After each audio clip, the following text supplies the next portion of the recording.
अस्सलाम वालेकुम दोस्तों, आपका दोस्त आपका होस्ट हबीबुर रहमान हाजिर है। खबर यह है कि सुप्रीम कोर्ट ने पाकिस्तान में यूट्यूब को बैन करने का अंदिया जारी कर दिया। क्या यूट्यूब वाकई पाकिस्तान में बैन होने वाली है? यह खबर ऐसी है कि इस पे यकीन करना बहुत ही ज़्यादा मुश्किल है, लेकिन यही खबर जब मैंने न्यूज़ चैनल में सुर्खियों में देखी तो खामोश होना पड़ा। क्या आप जानते हैं पाकिस्तान दूसरे ममालिक की निस्बत टेक्नोलॉजी में किस कदर पीछे रह चुका है? यहाँ पर पेपाल पर बैन है, दूसरी कई ऑनलाइन सर्विसेज जो कि दूसरे ममालिक में आवाम को मुहैया की जाती हैं, यहाँ पर उन पर बैन है, क्योंकि यहाँ वो सहूलतें ही फराहम नहीं की जाती जो कि अफराद को दूसरे ममालिक में फराहम की जाती हैं। आप जानते हैं कि पाकिस्तान शुरू से ही एक मुआशी जंग लड़ता आया है।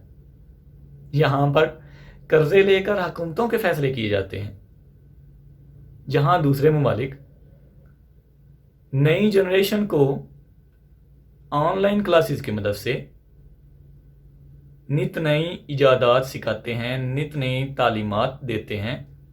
वहीं पर पाकिस्तान में एक ऐसे प्लेटफॉर्म को जिससे लाखों लोगों का रोज़गार वाबस्ता है, जिससे लाखों लोग रोज़गार हासिल कर रहे हैं, उसको बंद करने का अंदिया जारी कर दिया जाता है। मुझे आपके किसी भी किस्म के फैसले पर कोई एतराज़ नहीं, क्योंकि हर एक का अपना नुक्ता नज़र होता है, लेकिन गवर्नमेंट अगर किसी फैसले को लागू करना चाहे तो वो कर सकती है। सवाल यह है कि आखिर कब तक?